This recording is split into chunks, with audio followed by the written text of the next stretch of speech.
Disclaimer, यह कहानी पूरी तरह से काल्पनिक है और यह केवल मनोरंजन के उद्देश्य से बनाया गया है और हमारा मकसद किसी की भावनाओं को ठेस पहुंचाना नहीं है, बल्कि आपको दिलचस्प कहानियां सुनाना है। तो बिना किसी देरी के शुरू करते हैं आज का शानदार एपिसोड। ग्रैंड मास्टर डैनी, आप मुझे ईर्ष्या करने के लिए काफी नहीं हैं। मुझे 3 चालें करने दो। हाँ, आपको हराने के लिए एक तलवार ही काफी है। अयान की आवाज 9 दिन की गड़गड़ाहट की तरह मैदान में सभी के कानों में फट गई। उसके शब्दों को सुनकर उसने अपने शरीर की शक्ति को महसूस किया, जिसने नीले आकाश को कुचल दिया और आकाश को फाड़ दिया। ग्रैंड मास्टर डैनी का रंग डूब गया।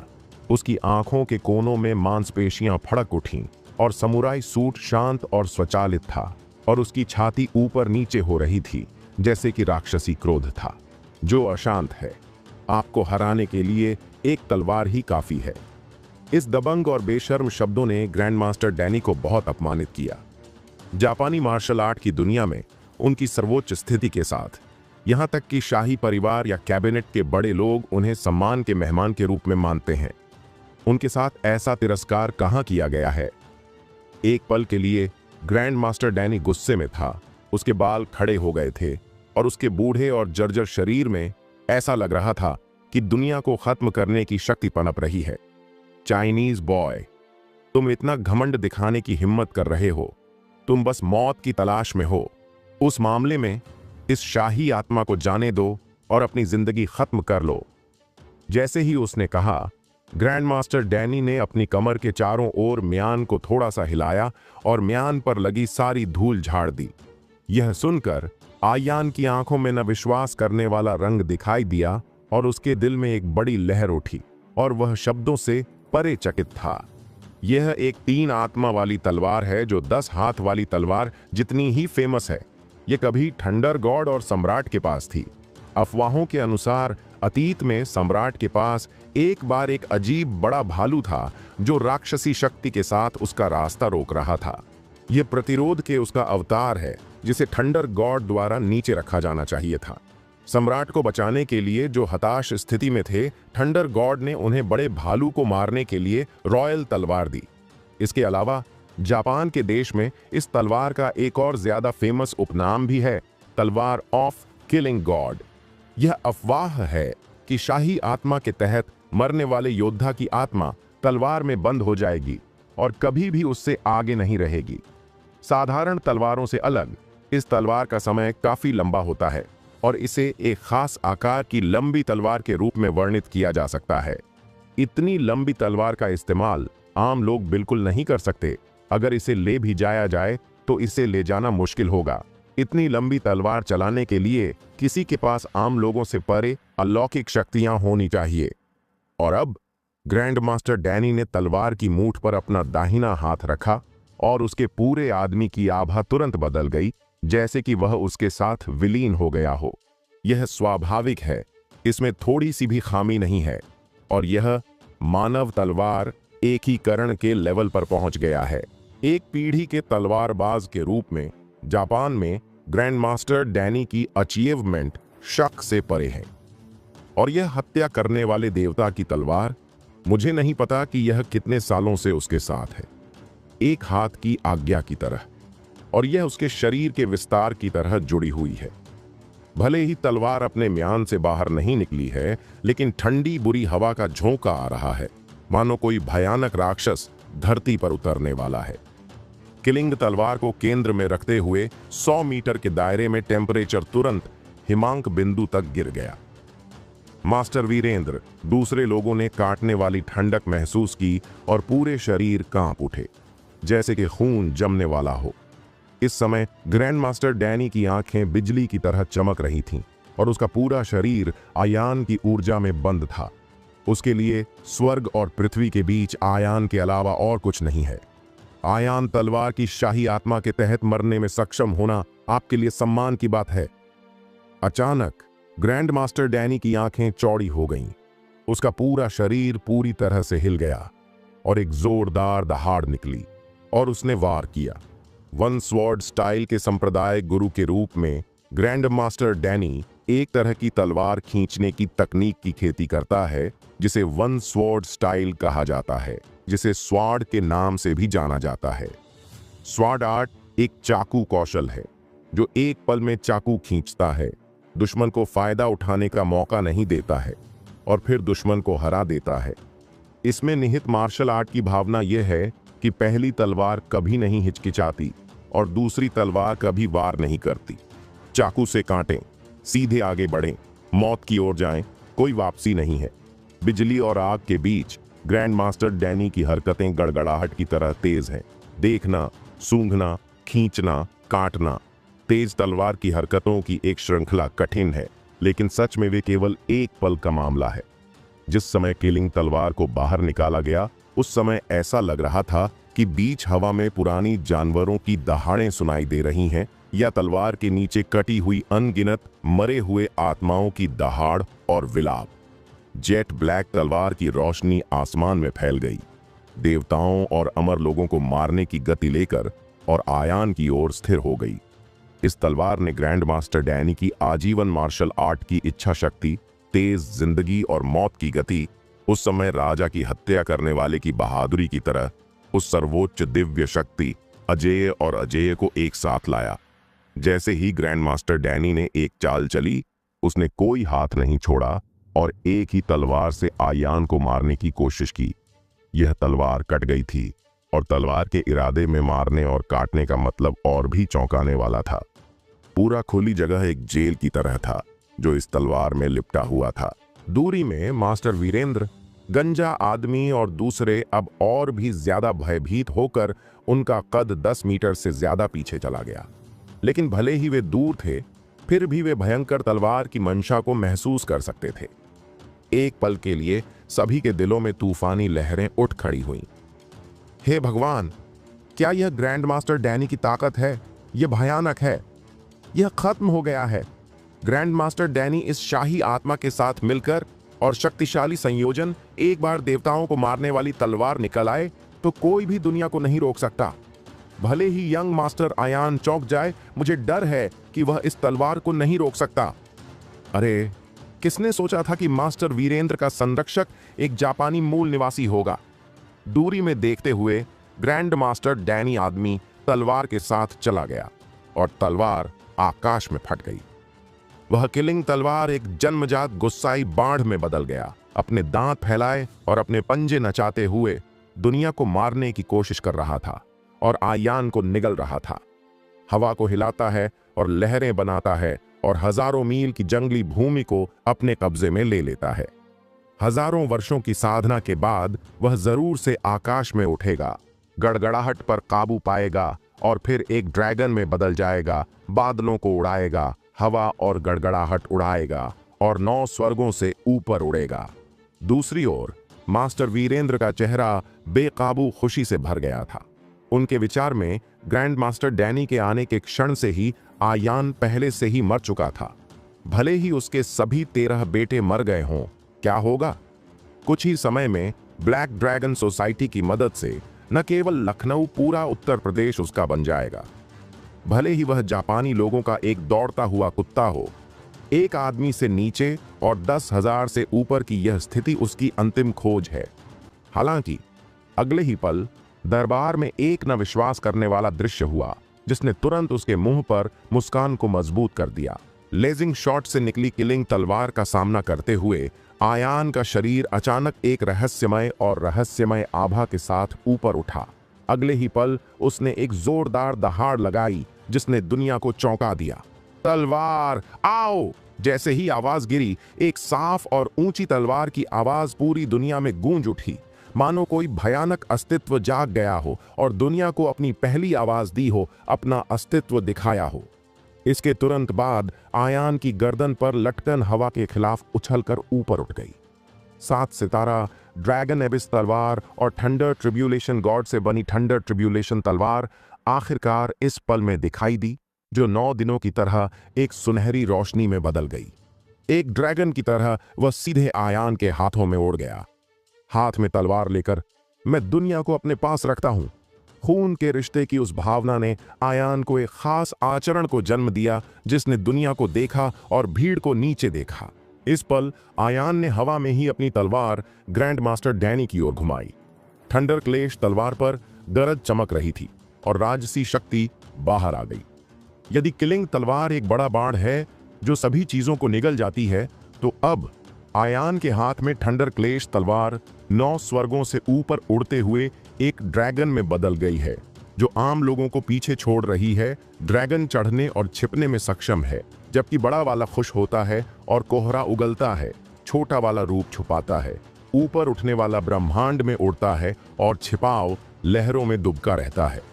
वसंत गहरा है और ड्रैगन समय बदल रहा है, घूम रहा है, 9 स्वर्गों से ऊपर उड़ रहा है, छिप रहा है, 4 समुद्रों में तैर रहा है। जब तुम पुकारोगे तो तुम बादल बन जाओगे, और जब तुम सांस छोड़ोगे तो तुम बारिश बन जाओगे। सच्चे ड्रैगन की शक्ति को केवल सांपों से कैसे नाराज किया जा सकता है। जैसे ही यह तलवार निकली, तारे उछल पड़े, पहाड़ और नदियां गरजने लगीं, हवा और बादलों ने रंग बदल दिया और आसमान टूट गया। आयान की हरकतें कुछ खास नहीं है, लेकिन थंडर ट्रिब्यूलेशन स्वॉर्ड के ऊपर बैंगनी इलेक्ट्रिक पागल ड्रैगन की तरह एक चमकदार चमक फूट पड़ी, जैसे कि दूसरा सूरज 1 किलोमीटर के भीतर आसमान को रोशन कर रहा हो। यहां तक कि 10 मील दूर भी मैं यहां की हरकतों को साफ साफ देख सकता हूं। इसमें भयानक शक्ति को महसूस करते हुए ग्रैंड मास्टर डैनी का दिल दहल गया, और एक बुरे एहसास ने एक अनोखे स्तर को जन्म दिया। लेकिन अब इस स्थिति में तीर पहले से ही लाइन पर है और मुझे इसे भेजना है। बीच हवा में आयान के हाथ में थंडर ट्रिब्यूलेशन स्वॉर्ड आखिरकार ग्रैंड मास्टर डैनी के हाथ में किलिंग तलवार से टकरा गई। मंगल ग्रह पृथ्वी से टकराया। सोने और लोहे के मिश्रण की आवाज पूरी दुनिया में गूंज उठी। चाहे वह हो या थंडर ट्रिब्यूलेशन स्वॉर्ड, वे दोनों दुनिया की शीर्ष तलवारें हैं।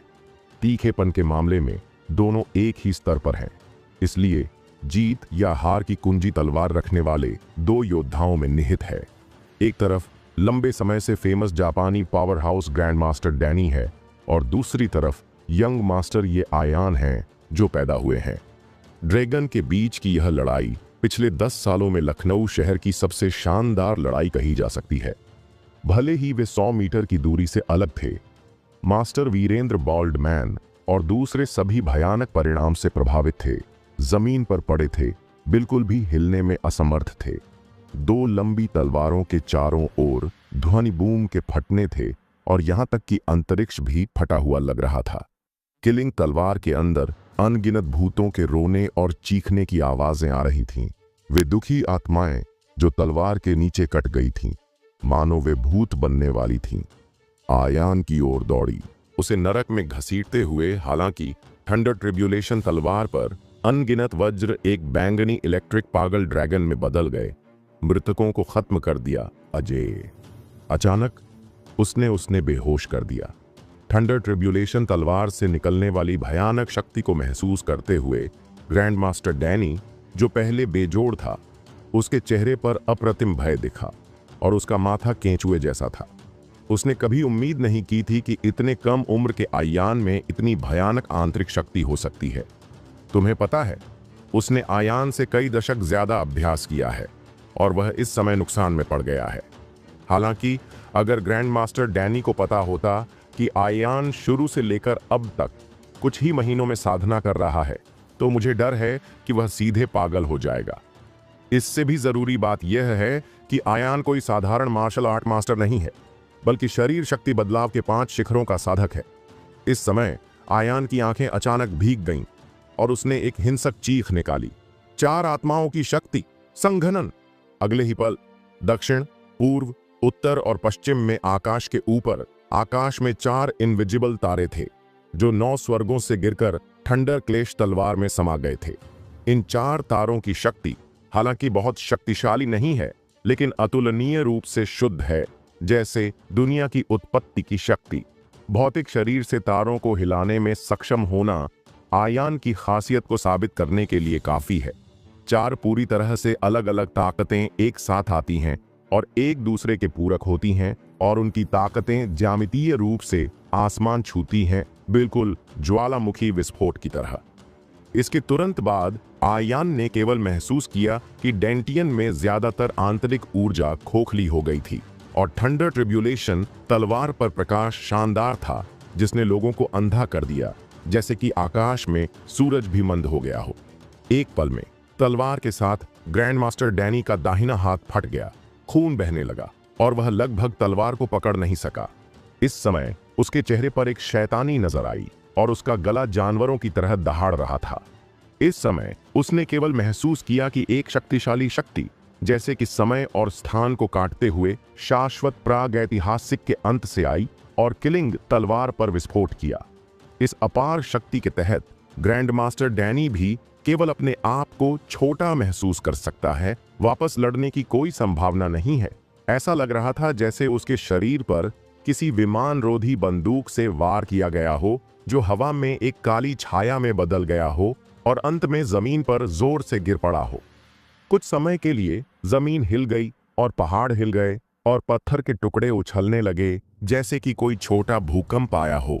दूर से देखने पर जमीन के उस टुकड़े में एक छोटा सा मानव आकार का गड्ढा बना हुआ था और ग्रैंड मास्टर डैनी का शरीर उसमें कीलों से ठोंका हुआ था और उसका कोट हर इंच टूट गया था, जिससे उसका मुरझाया हुआ शरीर दिखाई दे रहा था। अपने मालिक की काया और साधारण तलवारों और हथियारों से वह किसी को कोई नुकसान नहीं पहुंचा सकता था, लेकिन अब आयान की जादुई तलवार की उग्र तलवार की आभा के कारण उसका शरीर जख्मी हो गया था और खून टपक रहा था और उसके शरीर का ज्यादातर भाग लाल रंग का हो गया था, जैसे कि कोई खूनी आदमी हो। ग्रैंड मास्टर डैनी की पहचान और ताकत के साथ वह दर्शकों से इतना शर्मिंदा नहीं हुआ है। खून के धब्बों के नीचे उसका बूढ़ा चेहरा बेहद घिनौना लग रहा था और उसके चेहरे की सभी खासियत एक साथ मुड़ी हुई थीं, जैसे कोई भूत नरक से रेंगता हुआ निकल रहा हो।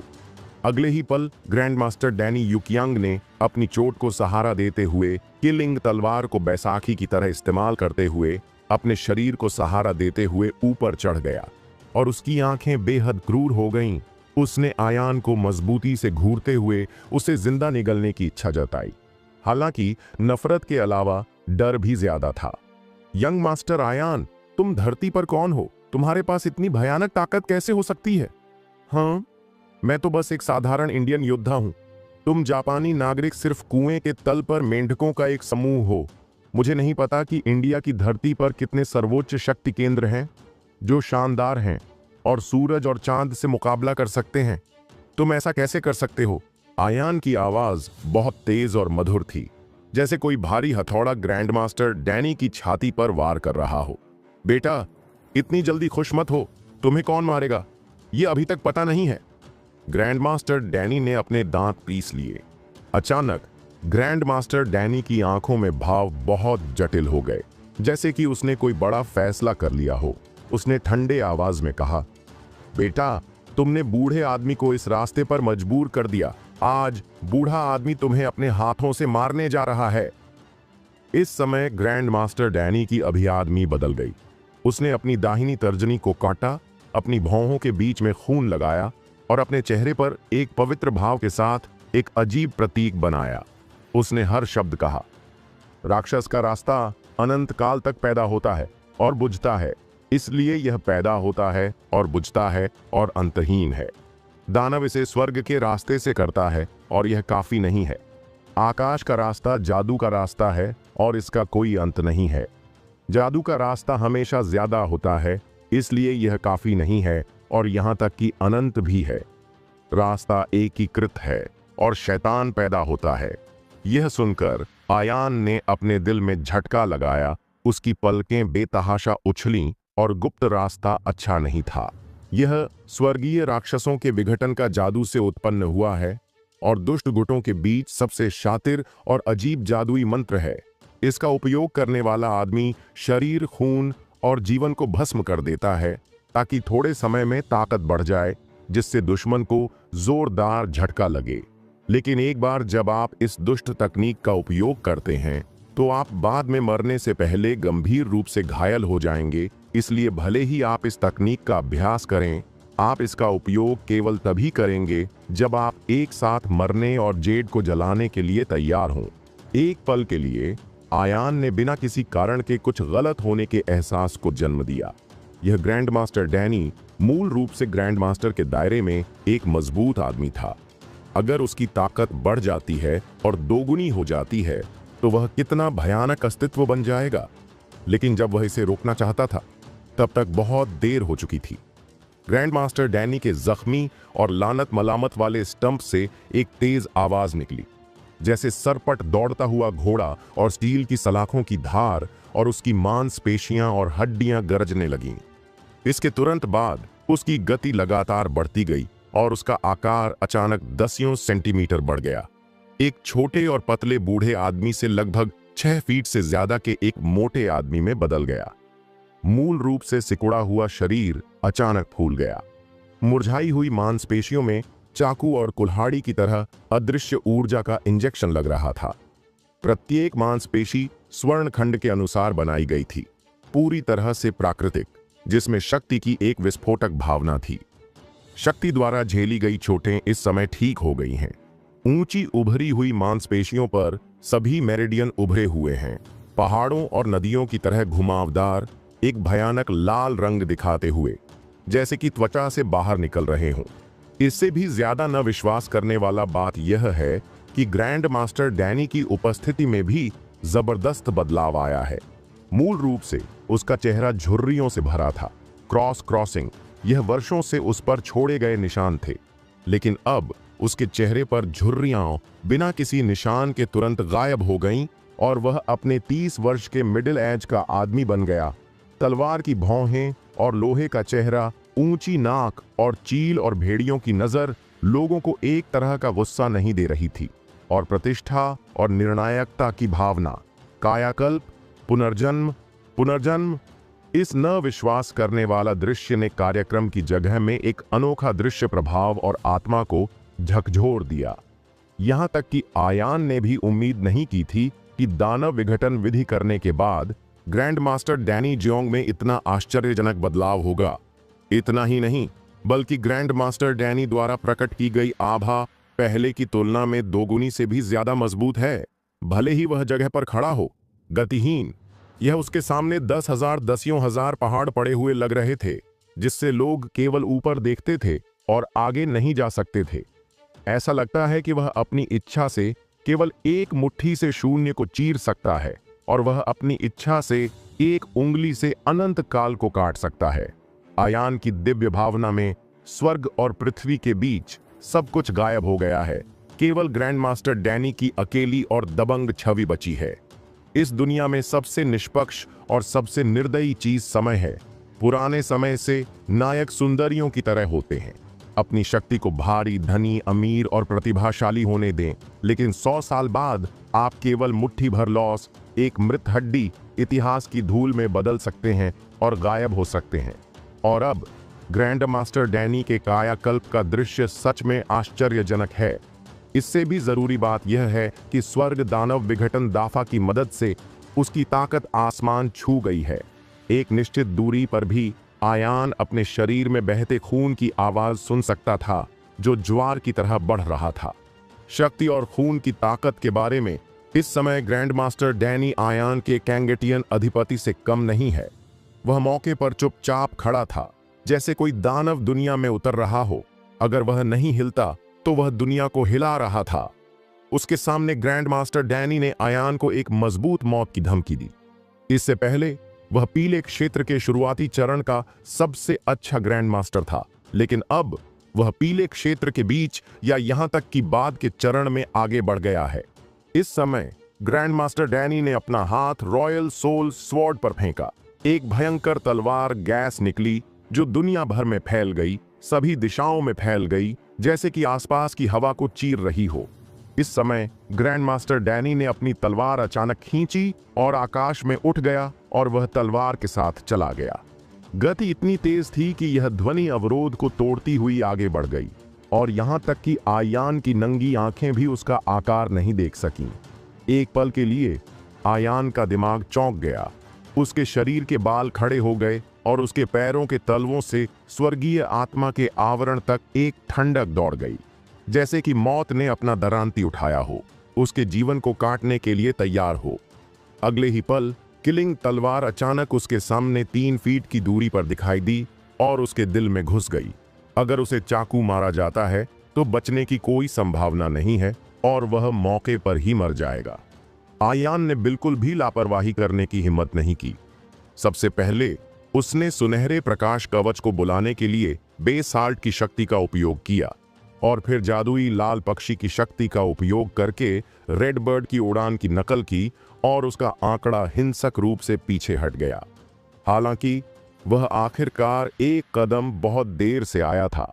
हालांकि बूडू की रॉयल सोल ने उसके दिल को नहीं छेदा, लेकिन उसने उसके बाएं हाथ को छेद दिया और एक घाव काट दिया जो 10 सेंटीमीटर से ज्यादा लंबा था। हड्डी गहराई से दिखाई दे रही थी और खून बह रहा था। जमीन पर लाल खून छिड़क रहा था। फूल। इस समय आयान पहले ही डैनी से 10 मीटर की दूरी खोल चुका था। तेज दर्द ने आयान को भौहें सिकोड़ दी और मदद नहीं कर सका, लेकिन सूंघ गया। एक बहुत दबंग, ठंडी और खामोश तलवार की नीयत ने इस घाव के माध्यम से आयान के आंतरिक अंगों पर आक्रमण किया। उसकी मेरिडियन में उग्रता पैदा कर दी, मानो उसकी जीवन शक्ति को पूरी तरह से खत्म कर देना चाहती हो। यह महसूस करते हुए आयान ने तुरंत इस भयानक तलवार की नीयत को दबाने के लिए एज्योर ड्रैगन की शक्ति का इस्तेमाल किया। ऐसा हुआ कि एज्योर ड्रैगन की शक्ति अपने उपचारात्मक जादुई प्रभाव के साथ इस तलवार की नीयत का सामना करने पर बहुत कम प्रभाव डालती थी। दो पूरी तरह से अलग शक्तियों ने आयान के शरीर को मुख्य युद्ध क्षेत्र के रूप में इस्तेमाल करते हुए जमकर लड़ाई लड़ी। आयान का चेहरा हरा और सफेद था और उसका खून उतार चढ़ाव कर रहा था और वह खून की उल्टी करने वाला था। दूसरी तरफ ग्रैंड मास्टर डैनी ने तेज तलवार को अपने मुंह में उठाया और ब्लेड पर खून को चाटने के लिए अपनी जीभ को बाहर निकाला और फिर उसके चेहरे पर एक विकृत नशा दिखाई दिया। खून ने उसके होठों को लाल कर दिया जैसे कि एक पिशाच। बलवानों का खून वाकई अद्भुत होता है। यंग मास्टर आयान, मुझे मानना होगा कि तुम सबसे अद्भुत और प्रतिभाशाली हो जिसे मैंने कभी देखा है। इस उम्र में इतनी खास शक्ति रखने में सक्षम होने के कारण अगर एक और 10 साल बीत गए, नहीं 5 साल, मुझे डर है कि भले ही मैं राक्षस को विघटित करने की महान विधि का उपयोग करूं, यह तुम्हारा दुश्मन नहीं हो सकता है। यह अफसोस की बात है कि आज तुम किलिंग तलवार द्वारा काटे गए हो। इस हत्या की तलवार में अंतहीन गुस्सा है, जैसे हड्डी में गैंग्रीन। इसने तुम्हारी सांस को याद रखा है और तुम्हें यम में गिरा देगा। अनंत अतिशयोक्ति मत करो। यह सुनकर आयान सीरियस हो गया। अचानक उसकी आंखें भीग गईं और एक और खून ठंडर क्लेश तलवार पर थूका गया, जिससे स्पष्ट ब्लेड लाल हो गया। इसके तुरंत बाद वह लड़ने के लिए आगे बढ़ा और एक पंक्ति में 7 कदम बढ़ा। अचानक उसके हाथ में ठंडर तलवार चमक उठा। आयान की तलवार आसमान की ओर इशारा करती है और अचानक उसके शरीर से एक दुखद और विशाल शक्ति फूट पड़ती है, जैसे 9 स्वर्गों के ऊपर एक तारा शक्ति को कंट्रोल करता है और ब्रह्मांड को आदेश देता है। आसमान गरज रहा है, धरती और पानी बह रहे हैं, गरज और आग आ रही है, वज्रपात।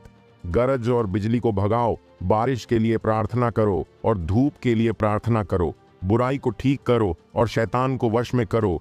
टिड्डे कुचल देंगे और भूत कानून की तरह परेशान। उसकी आवाज सोने और टूटे हुए पत्थर को चीरती हुई सीधे आसमान तक और नीचे धरती तक पहुंची, जैसे थंडर गॉड से माफी हो।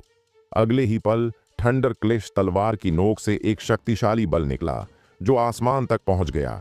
एक चमकदार बिजली ने पूरे आसमान को तुरंत रोशन कर दिया।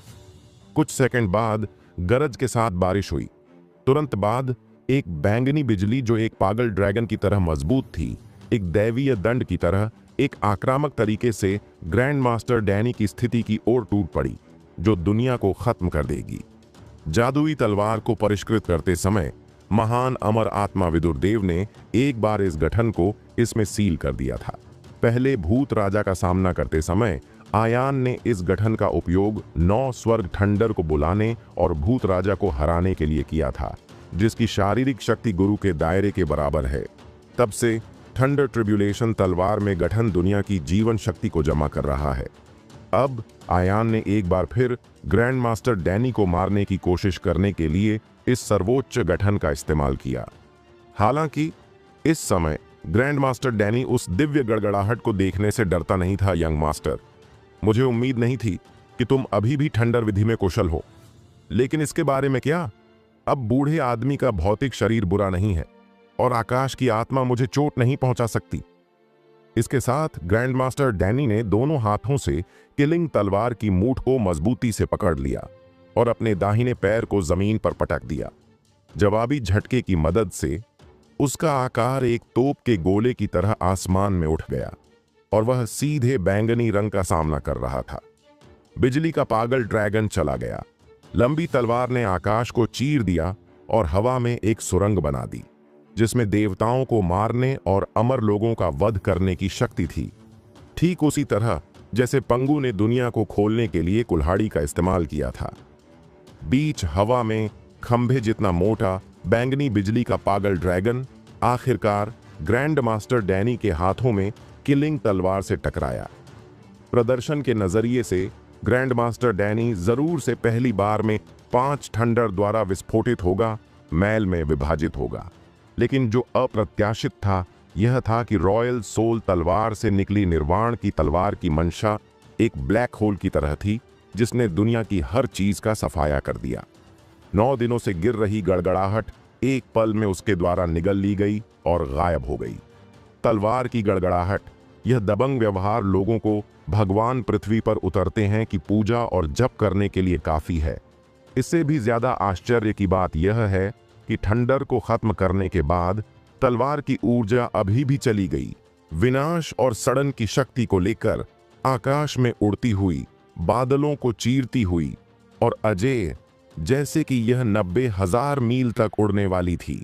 इस समय डैनी हवा में खड़ा था, एक आत्मा की तरह तलवार को पकड़े हुए जमीन पर आयान को देख रहा था। प्रागैतिहासिक युग के एक तारे की तरह अनंत काल सर्वोच्च और नश्वर को पार करते हुए, जैसे कि अलग हो गया हो स्वर्ग और पृथ्वी के बीच की खाई। एक पल के लिए उसके अंदर से जबरदस्त दबाव फूट पड़ा, जैसे 10,000 ऊंचे पहाड़ आयान की ओर दबाव डाल रहे हों। इस समय ग्रैंड मास्टर डैनी बेतहाशा हंसा, तिरस्कार पूर्वक कहा, यंग मास्टर आयान, लेकिन तुम बूढ़े आदमी को बिल्कुल भी नुकसान नहीं पहुंचा सकते। मुझे डर है कि तुम क्रॉसबो के अंत में हो। अगर तुम परिचित हो तो तुम जल्दी करो और बूढ़े आदमी के सामने खुद को पकड़ लो। यह सुनकर आयान ने अपनी भौहें उठाईं, अपना सिर उठाया और ऊंचे ग्रैंड मास्टर डैनी को देखा और न तो विनम्र और न ही दबंग कहा, डैनी, तुम्हें यह भ्रम कैसे हो सकता है कि मैंने अभी बराबरी की लड़ाई में अपनी सारी ताकत लगा दी है? हाँ, यंग मास्टर आयान, अब और झांसा मत दो। अगर तुम्हारे पास बॉक्स के नीचे कोई जानलेवा कौशल है तो बस उसका इस्तेमाल करो, ग्रैंड मास्टर डैनी ने सीरियस से कहा।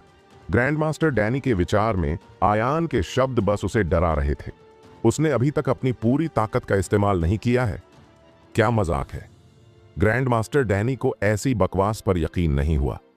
अचानक आयान के मुंह के कोनों ने एक अजीब दृश्य बनाया, मजाक करते हुए, ग्रैंड मास्टर डैनी, क्या तुम मेरी तरफ देखने की हिम्मत करोगे? हिम्मत क्यों नहीं? ग्रैंड मास्टर डैनी ने आयान की आंखों में देखते हुए कहा। हालांकि अगले ही पल उसके चेहरे पर भाव तुरंत जम गए और फिर उसने जहन्नुम में जीने वाला रूप दिखाया और ज्यादा घबराहट में चिल्लाया, यह क्या है? जापानी देश की मार्शल आर्ट दुनिया के नेता के रूप में ग्रैंड मास्टर डैनी ने इससे पहले हितोमी के बारे में अफवाहें भी सुनी थीं। पुतली तकनीक एक अनोखी आंख की शक्ति को संदर्भित करती है जो अभ्यास के माध्यम से पैदा होती है और हासिल की जाती है। हालांकि शरीर के दूसरे हिस्सों की तुलना में आंखें सबसे नाजुक होती हैं और उनमें कई संवेदनशील तंत्रिकाएं होती हैं, इसलिए पुतली की सर्जरी का अभ्यास करना भी सबसे कठिन होता है। यदि आप थोड़ी सी भी लापरवाही करते हैं तो न केवल अलौकिक शक्तियों का प्रशिक्षण नहीं होता है बल्कि अंधेपन का भी खतरा होता है। जापानी निंजा कबीले में सबसे फेमस गोल आंखें और पुनर्जन्म की आंखें हैं, लेकिन वे दशकों से हैं और किसी ने सफलतापूर्वक अभ्यास नहीं किया है। और अब हवा में ग्रैंड मास्टर डैनी एक देवता की तरह नीचे देख रहा था, लेकिन आयान की आंखों में उसने 2 जलती और उछलती लपटें देखीं जो लगभग उसकी पूरी पुतली पर कब्जा कर रही थीं। और लौ का रंग एक अजीब शुद्ध सफेद, चमकीला और चकाचौंध दिखा जिससे लोग सीधे देखने से डरते थे। यहाँ तक कि सूरज और चांद भी उसका मुकाबला नहीं कर सकते थे। 100 मीटर की दूरी पर अलग होने के बावजूद ग्रैंड मास्टर डैनी को भ्रम हुआ, मानो दो लपटों में दुनिया को खत्म करने की शक्ति हो और यहां तक कि उसकी आत्मा भी झुलसती आग से पीड़ित हो रही हो। यह किस तरह की जादुई शक्ति है? ज्यादा घबराहट के कारण ग्रैंड मास्टर डैनी की आवाज कांप उठी। इस समय उसने दानव के विघटन के महान नियम का उपयोग किया। उसकी ताकत आसमान छू रही थी और वह इतना दबंग था कि सभी दिशाओं को पार कर सकता था और सभी चीजों को दबा सकता था। लेकिन इन दो शुद्ध सफेद लपटों ने उस पर अनोखा दबाव डाला। इस समय ग्रैंड मास्टर डैनी के रोंग खड़े हो गए, कांप रहे थे, केवल यह महसूस कर रहे थे कि मौत का खतरा करीब था। हा हा हा। इस समय आयान ने एक वीरतापूर्ण हंसी निकाली। उसकी गति काफी बदल गई और उसके कपड़ों में हवा नहीं थी। गर्म सांसों के आवरण के नीचे वह आग का भस्म झूरोंग लग रहा था। अजय।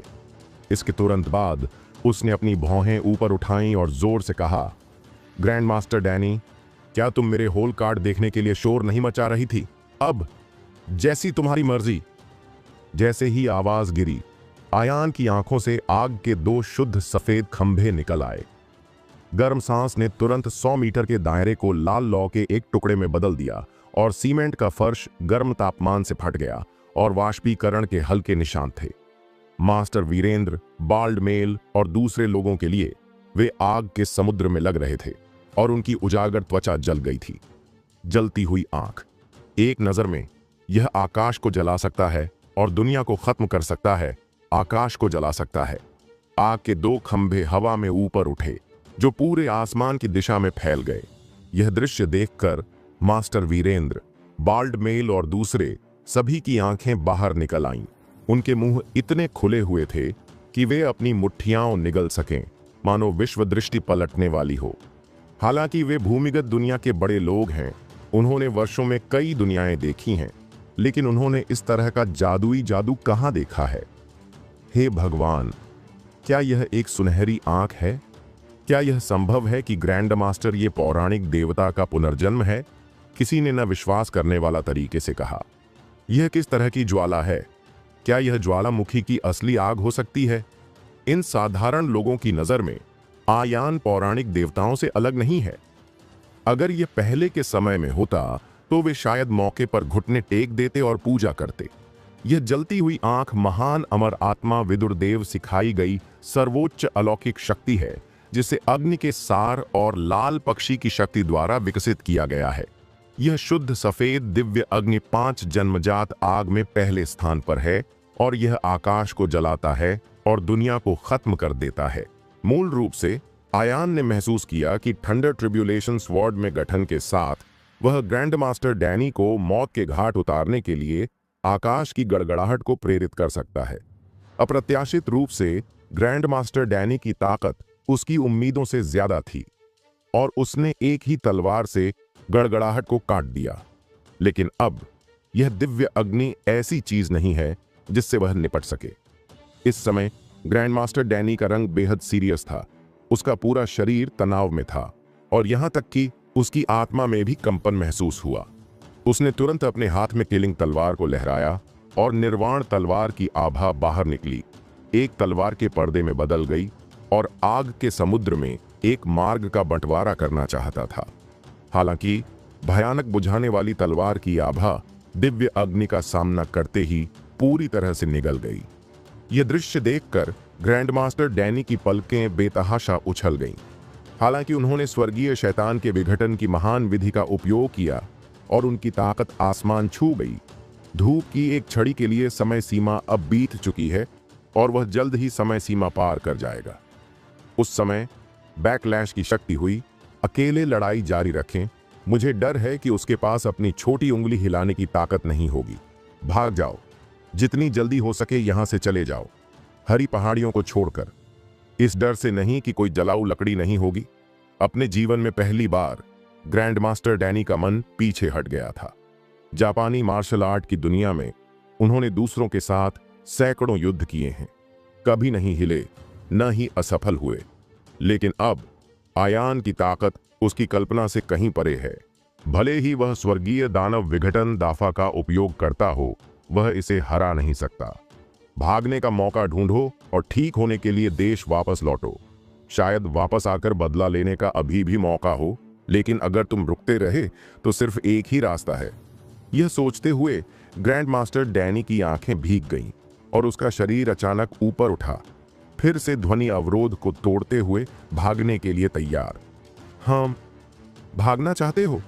आयान ने मजाक किया और अपने हाथ में थंडर ट्रिब्यूलेशन तलवार फेंक दी।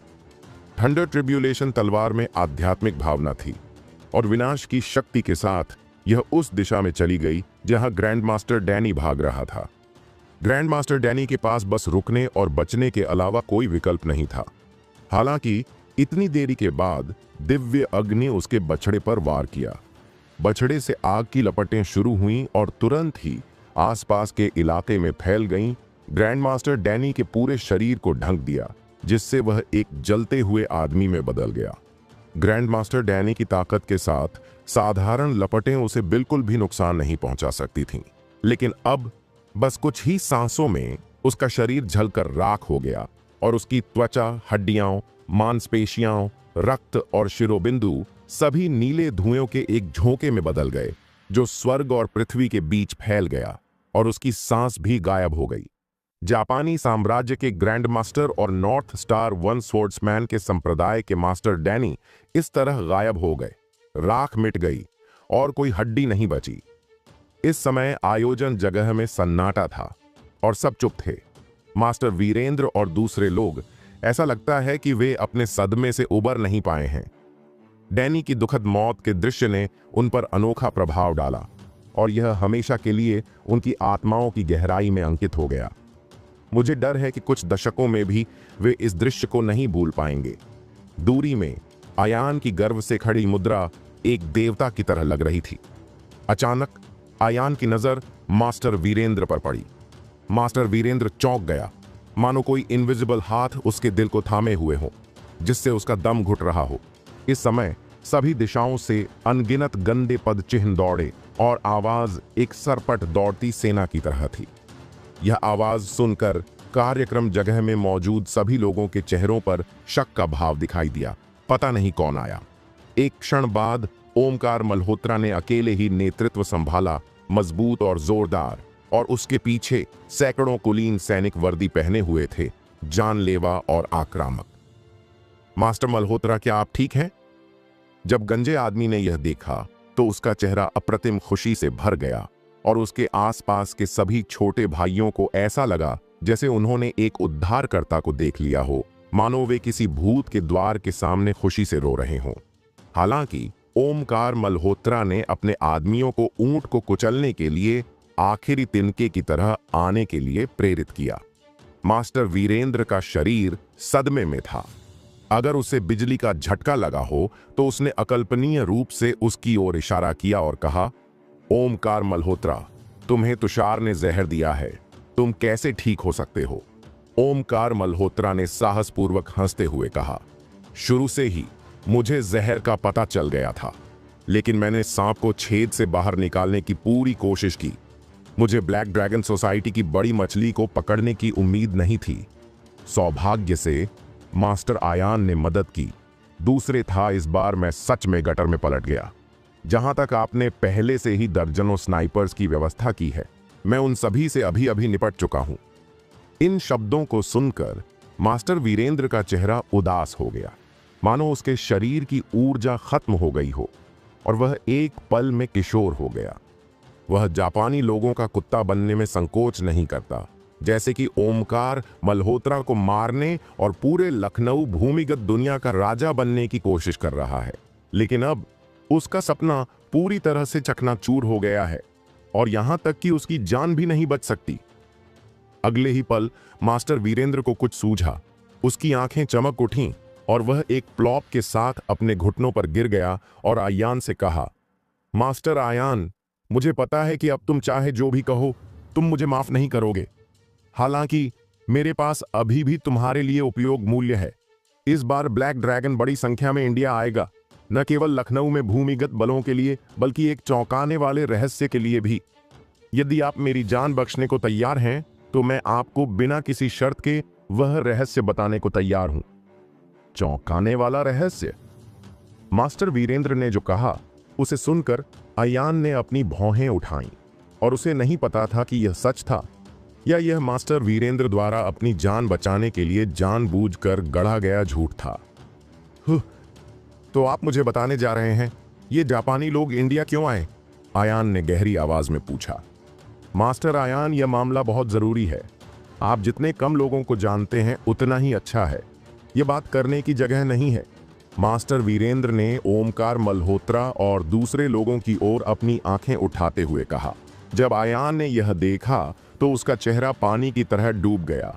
एक पल के लिए सोचा और सख्ती से कहा, ठीक है, मैं एक बार तुम पर विश्वास करूंगा, लेकिन अगर तुमने मुझसे झूठ बोलने की हिम्मत की तो मैं तुम्हें दफनाने के लिए जगह के बिना जरूर से मरने दूंगा।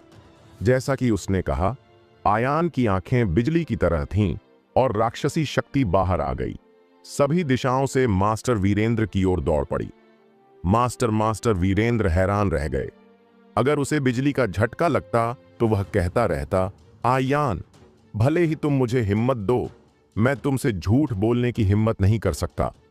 इस समय आयान ने पलटकर ओमकार मल्होत्रा को देखा और कहा, मिस्टर मल्होत्रा, अब ग्रैंड मास्टर डैनी मर चुका है और ब्लैक ड्रैगन सोसाइटी के सैनिक सिर्फ स्थानीय मुर्गियों का एक समूह है। मुझे विश्वास है कि आपकी शक्ति से आप आराम कर सकते हैं। उन्हें पैक करें।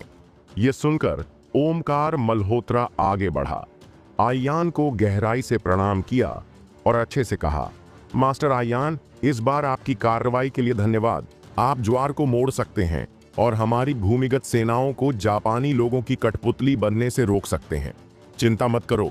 हालांकि मैं ओमकार मल्होत्रा एक नायक नहीं हूं, लेकिन मेरे पास भी एक देशभक्त दिल है।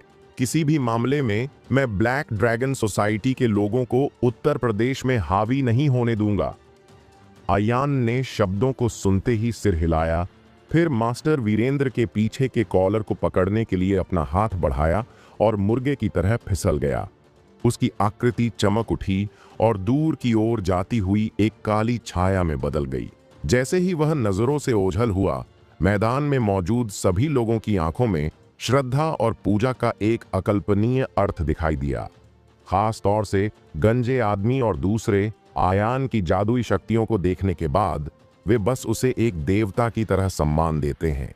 वे कल्पना भी नहीं कर सकते थे कि ऐसे युवा के पास आकाश को जलाने और दुनिया को खत्म करने की भयानक जादुई शक्ति थी, और यहाँ तक कि जापान देश के महान गुरु डैनी की भी उसके हाथों दुखद मौत हो गई।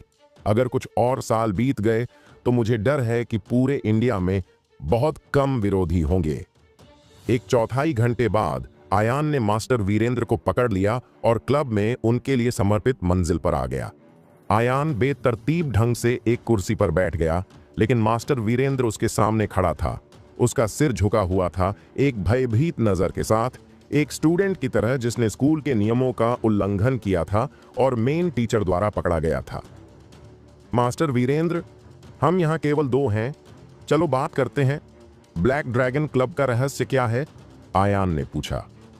मास्टर वीरेंद्र ने एक गहरी सांस ली, शांत हो गए और फिर हर शब्द बोले, मास्टर आयान, यह सच में ऐसा ही है। ब्लैक ड्रैगन एसोसिएशन के कई सदस्य 10 साल से ज्यादा समय पहले इंडिया के विभिन्न हिस्सों में गुप्त रूप से घुस गए थे ताकि खुफिया जानकारी की जांच की जा सके और बड़े पैमाने पर इंडिया पर आक्रमण किया जा सके। और आधे साल पहले ब्लैक ड्रैगन सोसाइटी के सदस्यों को गलती से एक रहस्य पता चला।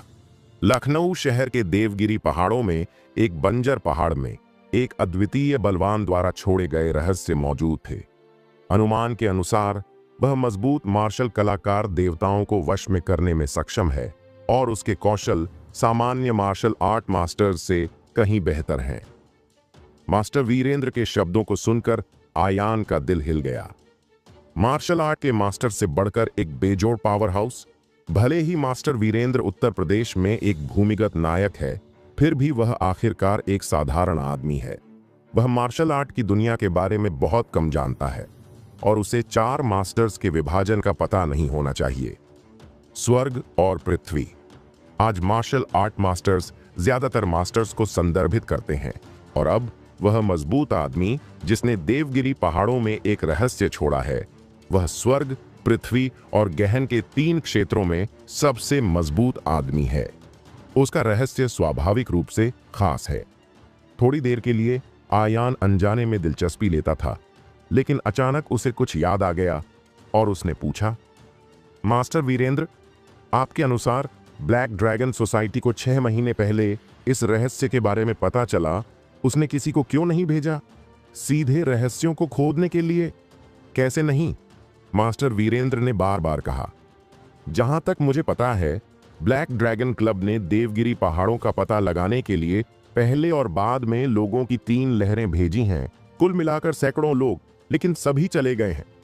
यह सुनकर आयान का दिल एक पल के लिए धड़क उठा। उस जगह के आसपास 80% शक्तिशाली संरचनाएं हैं जहां एक बार अद्वितीय शक्तिशाली अभ्यास किया गया था। अगर आम लोग भागते हैं तो मुझे डर है कि वे मर जाएंगे। हालांकि भले ही आयान गठन में कुशल न हो, फिर भी उसके पास महान अमर आत्मा विदुरदेव है, एक सहायक जिसे खुले में लटका हुआ कहा जा सकता है। चाहे पृथ्वी पर गठन कितना भी खास क्यों न हो, यह विदुरदेव की आंखों में प्रवेश करने में सक्षम नहीं होना चाहिए। इस समय मास्टर वीरेंद्र ने कहा, मास्टर आयान, इस बार ब्लैक ड्रैगन बड़े पैमाने पर इंडिया आएगा और वह ग्रैंड मास्टर डैनी के नेतृत्व में खजाने की खोज के लिए देवगिरी पर्वत पर जाएगा। यदि आप रुचि रखते हैं तो मैं आपको वहां ले जा सकता हूं। यह एक बंजर पहाड़ है। मुझे बस उम्मीद है कि घटना के बाद मास्टर आयान जाल खोल पाएंगे और मुझे जीविका चलाने देंगे। यह सुनकर आयान ने एक पल के लिए सोचा और फिर उसके अनुरोध पर सहमत हो गया। अब जब बुद्ध मास्टर वीरेंद्र ने 13 गोद लिए हुए बेटों को खो दिया है, ब्लैक ड्रैगन सोसाइटी की मदद के बिना उसके अधीन मूल शक्ति और क्षेत्र शायद ओमकार मल्होत्रा द्वारा तुरंत वापस ले लिया जाएगा। वह एक अकेला आदमी है, जैसे एक बाघ अपने गुर्गों को बाहर निकाल देता है। बाघ पहाड़ पर लौटता है और कोई उथल पुथल नहीं होती है, और आयान को डर नहीं है कि मास्टर वीरेंद्र उसके सामने उसके साथ खेलने की हिम्मत करेगा।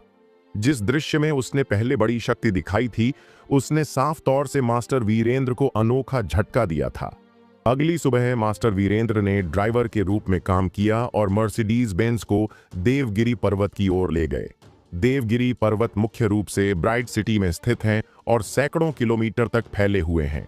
मुख्य चोटी समुद्र तल से 1046 मीटर ऊपर है। पहाड़ की चोटी पर एक झील है। क्योंकि शरद ऋतु के कलहंस अक्सर बसेरा करने के लिए आते हैं, इसे देवगिरी कहा जाता है। पहाड़ अपनी अजीब चोटियों और अजीब चट्टानों, पुरानी गुफाओं, पत्थर के कक्षों और झरनों के लिए फेमस है। वे 5 दर्शनीय जगहों में बंटी हुई हैं।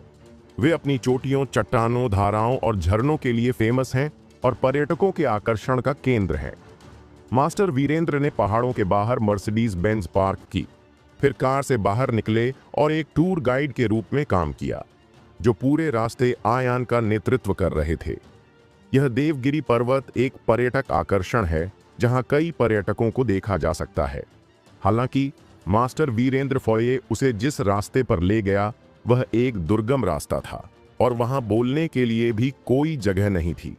लगभग आधे घंटे की यात्रा के बाद आसपास का इलाका सुनसान और निर्जन था, मानो वे किसी अछूते जंगल में आ गए हों, जहां 5 या 6 लोग ऊंचे ऊंचे पेड़ों से घिरे हुए थे।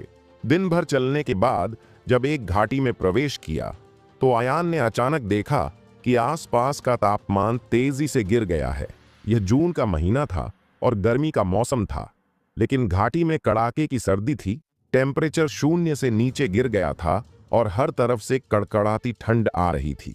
आयान की मौजूदा काया के साथ स्वाभाविक रूप से वह किसी भी तरह से प्रभावित नहीं हुआ, लेकिन मास्टर वीरेंद्र अपनी आत्मा को झकझोरने से नहीं रोक सका और उसका पूरा शरीर कांप उठा। इस समय मास्टर वीरेंद्र ने दूरी पर एक ऊंचे पहाड़ की ओर अपनी उंगली बढ़ाई और कहा, देखो मास्टर आयान, वह पहाड़ पौराणिक अद्वितीय मजबूत आदमी का रहस्य है। आयान ने शब्द सुने और अपनी उंगलियों की दिशा में देखा और देखा कि पहाड़ की चोटी एक तेज तलवार की तरह थी जो सीधे आसमान में घुस रही थी, और आसपास की पहाड़ की चोटियां उससे बहुत छोटी थीं। किसी कारण से, भले ही वह इतनी दूर था, जब आयान ने पहाड़ को देखा तो उसकी पलकें बेतहाशा उछलीं जिससे एक अशुभ पूर्वाभास हुआ। ऐसा लग रहा था जैसे उस पहाड़ में कोई भयानक जानवर था जिसने लोगों को चुन चुनकर अपना खून का कटोरा खोल दिया था। इस समय दोनों के पीछे से एक विस्मयकारी आवाज आई। तुम दोनों बाहरी लोग, तुम यहां क्यों आए हो? यह खतरनाक है, तुम अब अंदर नहीं जा सकते, जल्दी से निकल जाओ। आयान ने पीछे देखा और पाया कि 40 साल का एक अधेड़ आदमी उसके पीछे 10 मीटर से भी ज्यादा दूर दिखाई दिया। उसकी त्वचा सांवली थी और वह दिखने में भी साधारण था। वह एक टोकरी भी लिए हुए था। वह कोई पहाड़ का नागरिक होना चाहिए जो दवाई इकट्ठा करके आसपास रहता हो। अंकल, क्या इसमें कोई खतरा है? हम उस पहाड़ पर चढ़ने जा रहे हैं, आयान ने दूर की चोटी की ओर इशारा करते हुए कहा। जैसे ही उसने यह कहा, पहाड़ी आदमी का रंग पूरी तरह बदल गया। वह नरक जैसा लग रहा था। उसकी आंखें खून से भरी हुई थीं और उसकी आंखें बाहर निकलने वाली थीं और उसने भयभीत होकर कहा, क्या तुम उस पवित्र पर्वत पर चढ़ने जा रहे हो? ईश्वर निंदा, तुम स्वर्ग द्वारा निंदा किए जाओगे। जो लोग पवित्र पर्वत पर चढ़ने की हिम्मत करते हैं वे कभी जिंदा वापस नहीं आए हैं। जैसा कि उसने कहा, पहाड़ी आदमी अचानक जमीन पर घुटनों के बल बैठ गया, पहाड़ की दिशा में झुक गया। उसके मुंह में घुरघुराहट थी। न जाने उसने क्या कहा, फिर विपरीत दिशा में भाग गया। इस अचानक की इस बात ने आयान और मास्टर वीरेंद्र के दिलों पर छाया डाल दी। दुनिया में सबसे भयानक चीज एक शक्तिशाली दुश्मन नहीं है, बल्कि एक रहस्यमय अज्ञात है। पहाड़ के लोगों द्वारा अभी दिखाया गया डर दिल से आया था और यह नकली नहीं लग रहा था। यह देखा जा सकता है कि इस क्षेत्र में छोटी बहुत फेमस होनी चाहिए और यहां तक कि पहाड़ के लोगों द्वारा पवित्र पर्वत कहा जाता है, वे इसके पास जाने की हिम्मत नहीं करते हैं। लेकिन जितना ज्यादा होगा उतना ही ज्यादा सबूत होगा कि उस छोटी के ऊपर कुछ असामान्य है। आयान और मास्टर वीरेंद्र ने थोड़ा ब्रेक लिया, फिर से इकट्ठा हुए और दूर की छोटी की ओर चल पड़े। जैसा कि कहा जाता है, छोटी ज्यादा दूर नहीं है, लेकिन आयान और मास्टर वीरेंद्र पूरी दोपहर चले, जैसे कि उन्होंने इसके साथ दूरी कभी कम नहीं की थी। और आसपास का तापमान गिरते हुए बर्फ के तहखाने की तरह ठंडा और ठंडा होता जा रहा है। अगर आयान ने समय समय पर मास्टर वीरेंद्र के शरीर में एज्योर ड्रैगन की शक्ति का इंजेक्शन नहीं लगाया होता तो मुझे डर है कि वह गिरने को सहन नहीं कर पाता। आयान को जो अजीब लग रहा था वह यह था कि आसपास का इलाका शांत था। पक्षियों और जानवरों की कोई आवाज नहीं थी, जैसे कोई मृत क्षेत्र हो। जल्द ही सूरज डूब गया और रात हो गई। दोनों अपनी गति को तेज करने से खुद को रोक नहीं पाए। जितनी जल्दी हो सके चोटी पर पहुंचने की कोशिश कर रहे थे। अचानक दक्षिण पूर्व में कुछ मील की दूरी पर एक अलाव जल रहा था और ऐसा लग रहा था कि कोई डेरा डाले हुए था। जाओ जाओ और देखो, आयान ने गहरी आवाज में कहा। मास्टर वीरेंद्र ने उसका पीछा किया और दक्षिण पूर्व की ओर बढ़ गए। अब वे पहले से ही देवगिरी पहाड़ों की गहराई में हैं। बहुत कम लोग यात्रा करते हैं और वे एक पहाड़ी आदमी को देखने से पहले पूरे दिन चलते रहे हैं। लेकिन यहां अचानक अलाव का देखना सच में असामान्य है। ब्लैक ड्रैगन सोसाइटी के अलावा क्या कोई और इस छोटी पर शक्तिशाली लोगों का रहस्य जानता है? इस तरह उस गुप्त भंडार को बहुत जल्दी सूचीबद्ध किया गया होगा। दोनों सावधानी से दक्षिण पूर्व की ओर चले। थोड़ी देर बाद उन्हें एहसास हुआ कि एक छोटी सी नदी के किनारे 50 से ज्यादा लोग डेरा डाले हुए थे। इसके अलावा वे लोग कई अलग अलग ताकतों से जुड़े हुए लग रहे थे, जिनके बीच साफ अंतर और साफ सीमाएं थीं। जब उन्होंने दो बिन बुलाए मेहमानों आयान और मास्टर वीरेंद्र को देखा तो वे सतर्क हो गए और उन्होंने बुरे लहजे में कहा, तुम कौन हो? इस समय एक खुशनुमा आवाज निकली, मास्टर आयान। अगले ही पल भीड़ से एक लंबा आदमी बाहर आया। दूर से देखने पर वह आदमी अपनी शुरुआती 20वीं की उम्र में था। तलवार जैसी भौहें और सितारों जैसी आंखें, शानदार आकृतियां, स्वर्गीय दरबारों से भरा हुआ और जन्मजात कुलीनता के साथ वह साफ तौर से एक बड़े परिवार का बेटा था। लेकिन आयान को देखने के बाद वह सम्मानपूर्वक दिखाई दिया और उसका स्वागत करने के लिए पूरे रास्ते दौड़ा। आदमी को देखने के बाद आयान ने अपनी भौहें उठाईं। जाहिर तौर पर थोड़ा हैरान था। उसने कभी उम्मीद नहीं की थी कि नीरज 4 प्रमुख परिवारों में से एक देसाई परिवार का यंग मास्टर अचानक यहां दिखाई देगा। वह और नीरज पुराने परिचित हैं। जब दूसरे लोगों ने देखा कि नीरज आयान को जानता है तो उन्होंने भी यह सम्मानजनक रवैया दिखाया और अपनी सतर्कता को कम करने में मदद नहीं कर सके। मास्टर नीरज, आप इस देवगिरी पहाड़ों में क्यों हैं? आयान ने उत्सुकता से पूछा। नीरज ने थोड़ी देर के लिए हिचकिचाहट की और कहा, मास्टर आयान, आप कुछ नहीं जानते हैं। कुछ दिन पहले अचानक हमारे 4 बड़े परिवारों से संपर्क किया। हमें अभिजात वर्ग को जुटाने दें और उनके साथ देवगिरी पहाड़ों में एक गुप्त दुनिया का पता लगाने के लिए चलें। मिस्टर वैद्य। जब आयान ने शब्द सुने तो उसने अपने दिल में झटका लगाया। जैसा कि उम्मीद थी, गुप्त मार्ग ऐसा ही था। दूसरे लोगों को मजबूत आदमी के रहस्य के बारे में पता था। यह नाम सुनकर आयान परिचित लगा। नीरज, वह मिस्टर वैद्य ही वह गुरु है जिसने मेरे दादा को फिर से जवान किया, नीरज ने समझाया। जैसे ही यह टिप्पणी सामने आई, आयान ने भौहें सिकोड़ लीं। तभी उसे याद आया कि नीरज ने पहले उल्लेख किया था कि एक रहस्यमय गुरु लखनऊ में आया था और उसने 4 प्रमुख परिवारों से सभी प्रकार के स्वर्ग, भौतिक और सांसारिक खजाने को इकट्ठा करने में मदद करने के लिए कहा था। साथ ही उसने उसे रात भर रहने के लिए जादुई शक्तियों का भी इस्तेमाल किया। देसाई परिवार का मुखिया दर्जनों साल छोटा है। इस तरह यह मिस्टर वैद्य न केवल अप्रत्याशित है बल्कि रहस्यमय भी है। नीरज, मिस्टर वैद्य कहाँ है? मैं उसे देखना चाहता हूं, आयान ने सीरियस से कहा। यह वाला, नीरज ने एक पल के लिए शर्मिंदा होकर कराहते हुए कहा। मास्टर आयान, मिस्टर वैद्य बहुत अजीब है। मैं सप्ताह के दिनों में बाहरी लोगों से नहीं मिलता। मैं केवल आपकी सिफारिश कर सकता हूं, लेकिन मुझे नहीं पता कि मिस्टर वैद्य आपसे मिलेंगे या नहीं। कोई समस्या नहीं, आयान ने हल्के से कहा। मास्टर आयान, मेरे पीछे आओ। यह कहकर नीरज आगे बढ़ा और छोटी नदी की ऊपरी धारा की ओर चलते हुए रास्ता दिखाया। लगभग 5 मिनट बाद कई लोगों के सामने एक तंबू दिखाई दिया। 10 मीटर से ज्यादा की दूरी पर नीरज स्थिर खड़ा था। पहले झुक गया और फिर सम्मानपूर्वक कहा, मिस्टर वैद्य, मैं नीरज हूं और मेरे बगल में यंग मास्टर आयान हैं जो हाल ही में फेमस हुए हैं। ग्रैंड मास्टर ये आपसे मिलना चाहते हैं। ओह, यंग मास्टर! अचानक तंबू से एक तेज और कठोर ध्वनि आई, धातुओं के बीच घर्षण की तरह, जिसने सिरदर्द पैदा कर दिया। अगले ही पल अचानक मैदान में हवा का झोंका आया और सभी को ऐसा महसूस हुआ कि उनकी आंखें झपक रही हैं और तंबू के सामने पतली हवा से एक आकृति प्रकट हुई। दूर से देखने पर मैंने देखा कि उस आदमी ने एक बड़ा काला लबादा पहना हुआ था।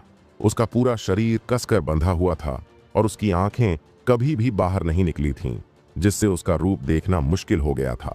और उसके शरीर से अभी भी एक अजीब सी आभा निकल रही थी। एक निश्चित दूरी पर भी आप उस उदास अर्थ को महसूस कर सकते हैं जो रोंगटे खड़े कर देता है, जैसे कि कोई भयानक जानवर उसे घूर रहा हो। उसने साफ तौर से अपना पूरा चेहरा काले लबादे के नीचे छिपा रखा था, लेकिन आयान को एक भ्रम था, जैसे कि यह मिस्टर वैद्य उसे हर समय देख रहा था, जिससे उसका दिल धड़क रहा था। बाहर से आयान उसकी ताकत के स्रोत का बिल्कुल भी अंदाजा नहीं लगा सकता था। इस समय उसने सावधानी से अपनी आध्यात्मिक चेतना को नियंत्रित किया। अपने काले लबादे के नीचे मिस्टर वैद्य के असली चेहरे का पता लगाना चाहता था। हालांकि जब उसकी दिव्य चेतना मिस्टर वैद्य को छूने वाली थी तो आतंक की एक अनोखी शक्ति उसकी ओर बढ़ी, जैसे कि एक हथौड़े ने उसके दिल पर वार किया हो, जिससे वह कराह उठा। एक आवाज के साथ उसका कद डगमगा गया। हम मास्टर आयान, आपको क्या हुआ है? नीरज, जो उसके बगल में था, ने तुरंत पूछा जब वह ठीक नहीं था। दिव्य चेतना के सीरियस रूप से घायल होने के बाद आयान का चेहरा पीला और रक्तहीन हो गया। उसकी टी शर्ट पसीने से भीग गई और उसने डर के मारे मिस्टर वैद्य को देखा। इस मिस्टर वैद्य की ताकत उसकी कल्पना से कहीं परे है। आयान ने तुरंत एज्योर ड्रैगन की शक्ति जुटाई और अदृश्य भारी चोट से राहत मिलने से पहले उसके शरीर में जोरदार जीवन शक्ति का संचार हुआ। इस समय मिस्टर वैद्य की धातु रगड़ने की आवाज फिर से गूंजी। हाँ, यंग मास्टर आयान, ये दिलचस्प है। आप भी पहाड़ की छोटी पर मजबूत आदमी के रहस्य के लिए आए थे। चलो कुछ समय के लिए साथ चलते हैं, लेकिन जब आप शीर्ष पर पहुंच जाते हैं तो रहस्य को कैसे उजागर किया जाए यह आपके अपने कौशल और शुभकामनाओं पर निर्भर करता है। जैसे ही आवाज गिरी, मिस्टर वैद्य की आकृति चमक उठी और अपनी जगह पर गायब हो गई। उसके शब्दों को सुनकर आयान का दिल बिजली के झटके की तरह चौंक गया। इससे पहले मास्टर वीरेंद्र द्वारा दी गई जानकारी के अनुसार वह केवल इतना जानता था कि शिखर के ऊपर एक निश्चित मजबूत आदमी द्वारा छोड़ा गया एक रहस्य था, लेकिन वह नहीं जानता था कि वह मजबूत आदमी किस ताकत का था। लेकिन अब उसने यह सब कह दिया। जाहिर है वह इस रहस्य के बारे में आयान से कहीं ज्यादा जानता था। यहां तक कि पीले क्षेत्र का सबसे निचला स्तर का गुरु भी आम लोगों के लिए एक अप्राप्य अस्तित्व है, लेकिन स्वर्ग के पावर हाउस की तुलना में ग्रैंड मास्टर वैद्य भी एक चींटी की तरह मौजूद है। स्वर्गीय पावर हाउस 9 स्वर्गों के ऊपर ड्रैगन की तरह है, जो दुनिया को देख रहे हैं, अहंकारी रूप से अभिमानी हैं और पूरे इंडिया को देख रहे हैं। वे भी कुछ और दुर्लभ अस्तित्वों में से एक हैं। ऐसे शक्तिशाली आदमी द्वारा छोड़ा गया खजाना स्वाभाविक रूप से निर्विवाद है, लेकिन इसके चारों ओर कई संरचनाएं और प्रतिबंध होने चाहिए और यह बेहद खतरनाक है। यदि सामान्य लोग इसमें भटक जाते हैं तो बचने की कोई संभावना नहीं है। लेकिन जो बात आयान को अजीब लगती है वह यह है कि यद्यपि 4 बड़े परिवारों के कुलीन खास हैं, वे आखिरकार सामान्य लोग हैं। मिस्टर वैद्य की ताकत के साथ इस गुप्त क्षेत्र का पता लगाने के लिए उन्हें इन सामान्य लोगों की मदद की जरूरत कैसे हो सकती है? इस समय महान अमर आत्मा विदुरदेव की सीरियस आवाज अचानक आयान के कानों में गूंजी। आयान, मिस्टर वैद्य, यह आसान नहीं है। यह सुनकर आयान ने अपनी भौहें उठाईं और जल्दी से पूछा, विदुरदेव, मिस्टर वैद्य की ताकत क्या है? लंबे समय तक सोचने के बाद महान अमर आत्मा विदुरदेव ने अचानक कुछ ऐसा कहा जिसने आयान को आश्चर्यचकित कर दिया। मैं उसकी ताकत नहीं देख सकता। महान अमर आत्मा विदुरदेव के शब्द आयान के कानों में गड़गड़ाहट की तरह फट गए। आयान की पुतलियां तुरंत सिकुड़ गईं और उसके चेहरे पर एक न विश्वास करने वाला अभियादमी दिखाई दी। इनविजिबल रूप से जैसे कि एक बड़ा हाथ था, उसके दिल को जमकर निचोड़ रहा था, जिससे उसका दम घुट रहा था। क्या तुम मजाक कर रहे हो?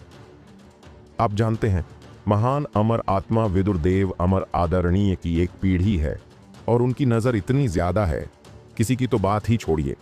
मुझे डर है कि पूरी पृथ्वी पर बहुत कम लोग उनकी तुलना कर सकते हैं। जब उन्होंने पहली बार रणविजय को देखा तो महान अमर आत्मा विदुरदेव ने उनमें विचित्रता देखी, लेकिन अब विदुरदेव ने कहा कि वह मिस्टर वैद्य की ताकत नहीं देख सकते। शायद यह आयान के शक की अंतर्दृष्टि के कारण था।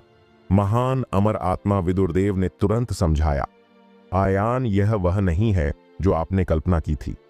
हालांकि मिस्टर वैद्य अजीब हैं, लेकिन उनकी ताकत उतनी मजबूत नहीं है।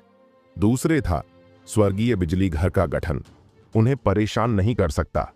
यदि देवता इसे सही ढंग से पढ़ते हैं तो उनके शरीर पर काला लबादा एक दुर्लभ जादुई हथियार होना चाहिए जो सांस को अलग कर सकता है और ताकत को छिपा सकता है। अब जब देवता की ताकत क्षतिग्रस्त हो गई है तो उनकी आध्यात्मिक चेतना चरम अवधि के 10,000वें हिस्से जितनी भी अच्छी नहीं है, इसलिए उनकी ताकत को देखना मुश्किल है। यदि देवता अपने चरम पर बहाल हो जाते हैं तो आंखों में एक नजर उन्हें गायब कर सकती है और गायब कर सकती है अहम महान अमर आत्मा विदुरदेव। जब आप अपनी ताकत वापस पा लेंगे तो दिन ठंडी हो जाएगी। चलो इस पर चर्चा करते हैं। अब हमें क्या करना चाहिए? आयान ने कहा, अभी स्थिति सही नहीं है, लेकिन मिस्टर वैद्य ने अभी तक आपके प्रति शत्रुता नहीं दिखाई है और ऐसा लगता है कि वह इस रहस्य को अच्छी तरह से जानते हैं। यदि आप फिलहाल उनके साथ चलते हैं तो आप बहुत सारे प्रयास बचा सकते हैं, महान अमर आत्मा विदुरदेव ने कहा। आयान ने शब्द सुनते ही सिर हिलाया और नीरज और मास्टर वीरेंद्र के साथ शिविर में लौट आया। रात हो चुकी थी और यह स्पष्ट रूप से जून था, लेकिन इस घाटी में तापमान और भी ठंडा था और यहां तक कि जमीन भी ठंड से ढकी हुई थी। और इस तरह की ठंड अस्थिमज्जा में गहरी एक यिन और बुरी आभा के साथ, भले ही 4 बड़े परिवारों के सभी कुलीन मौजूद हों, यह पहले से ही असहनीय है और इसे केवल कैंप फायर द्वारा गर्म किया जा सकता है। समय बीतता गया, चारों ओर सब कुछ शांत हो गया और अंधेरे में ऐसा लग रहा था जैसे कि इनविजिबल आंखें उन पर जासूसी कर रही थीं। जल्द ही आधी रात हो गई और आसपास की 3 सेनाओं के नेताओं ने अलाव को बुझाने का आदेश दिया। देसाई परिवार के यंग मास्टर के रूप में नीरज ने भी अलाव बुझाने का बीड़ा उठाया और फिर आयान और मास्टर वीरेंद्र को अपने तंबू में ले गया। लेकिन अलाव की गर्मी के बिना कुछ ही मिनटों में आयोजन स्थल पर मौजूद हर कोई कांप उठा। ठंड से उनके हाथ पैर सुन्न हो गए, मानो शरीर में खून और आत्मा भी जमने वाली हो। हवा के झोंके हर दिशा से उनकी ओर दौड़ पड़े। भले ही वे तंबू में छिपे रहे हों, लेकिन यह बिल्कुल भी कारगर नहीं हुआ और यहां तक कि आयान को भी थोड़ी ठंड महसूस हुई। इस समय उसने नीरज के दांत कांपते हुए देखे। वह अपने शरीर में अपनी जोरदार आंतरिक ऊर्जा को इंजेक्ट करने के लिए अपना हाथ बढ़ाने से खुद को रोक नहीं सका। थोड़ी देर के लिए नीरज ने केवल अपने अंगों पर फैलती हुई गर्म शक्ति को महसूस किया और उसके पीले चेहरे पर थोड़ा खून जम गया। मास्टर आयान, आपकी मदद के लिए धन्यवाद, नीरज ने कृतज्ञतापूर्वक कहा। नीरज, यह साफ तौर से बहुत ठंडा है, लेकिन आप अलाव क्यों बुझाते हैं? आयान ने अस्पष्ट रूप से पूछा। जब नीरज ने ये शब्द सुने तो उसने अपनी आवाज कम करते हुए कहा, मास्टर आयान, आप कुछ नहीं जानते। इससे पहले मिस्टर वैद्य ने उसका खास ख्याल रखा था। रात के 12 बजे उसे बिना कोई बड़ी हरकत किए अलाव बुझाना चाहिए। यहां तक कि बहुत जोर से भी नहीं बोलना चाहिए, नहीं तो भयानक चीजें हो जाएंगी। क्या भयानक बात है? आयान ने पूछा। नीरज ने अपना सिर हिलाया। मिस्टर वैद्य ने नहीं कहा, लेकिन वह हमारे 4 घरों का मेहमान है। हम उसके आदेशों की अवहेलना करने की हिम्मत नहीं कर सकते। जैसे जैसे समय बीतता गया, ठंड बढ़ती गई। हालांकि नीरज और मास्टर वीरेंद्र को आयान की मदद मिली और वे प्रभावित नहीं हुए, लेकिन दूसरे टेंट में लोग लगभग जमने वाले थे। अचानक एक कड़वी गाली की आवाज आई जो खामोश रात में गूंज उठी। मैं इसे और बर्दाश्त नहीं कर सकता। अगर ऐसा ही चलता रहा तो बच्चा अभी तक नहीं मिला है। हम सब यहाँ जमकर मर जाएंगे। किस तरह के मिस्टर वैद्य, आप हमारे साथ इंसानों जैसा व्यवहार नहीं करते। जैसे ही उसने कहा, बाहर सीटी की आवाज आई। 1 मिनट बाद तंबू के पार भी आयान बाहर एक चमकदार आग की रोशनी देख सकता था। यह साफ कि बड़े आदमी ने आदेश की अवहेलना की और अलाव को फिर से जला दिया और उसकी हरकत गिरने वाले पहले डोमिनो की तरह थी। और वहां मौजूद कई लोग लगभग सहन करने के लिए बहुत ठंडे थे। जीवित रहने की दृढ़ इच्छा से पहले मिस्टर वैद्य की आज्ञा को वे बहुत पहले ही भूल चुके थे और कई लोगों ने सीखना शुरू कर दिया और गर्म रहने के लिए कैंप फायर को फिर से जला दिया। कुछ समय के लिए इस शिविर में आग बढ़ गई और लंबे समय से खोई हुई गर्मी आ गई, जिससे भयानक ठंडक कम हो गई। ऐसी चमकदार आग की रोशनी अंधेरी रात में विशेष रूप से चमकदार होती है। भले ही यह 1 दर्जन मील दूर हो, इसे साफ तौर देखा जा सकता है। हालांकि मिस्टर वैद्य उन्हें रोकने के लिए कभी नहीं आए।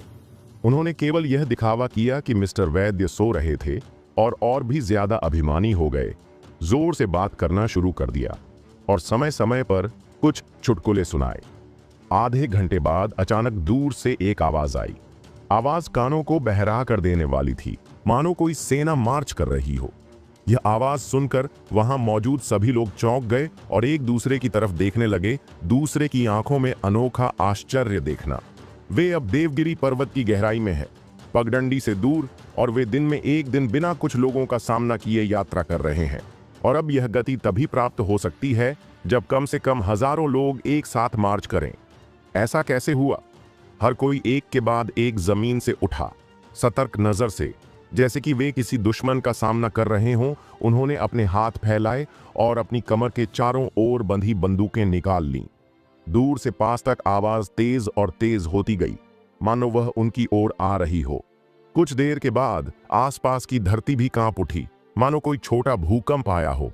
हर कोई बेहद घबराया हुआ था। उनकी टी-शर्ट पसीने से भीगी हुई थी।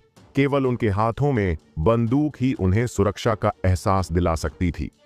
अगले ही पल मेरी आंखों के सामने एक न विश्वास करने वाला दृश्य दिखाई दिया। सुव्यवस्थित गति की आवाज आई और फिर एक अच्छी तरह से प्रशिक्षित सेना उनके सामने आ गई। दूर तक देखने पर मैं अंत नहीं देख सकता और मुझे नहीं पता कि वहां कितने लोग हैं। हथियारे, राजसी सुनहरे कवच और लोहे के कवच, भाले और तलवारें। यह एक पुराना सैनिक निकला।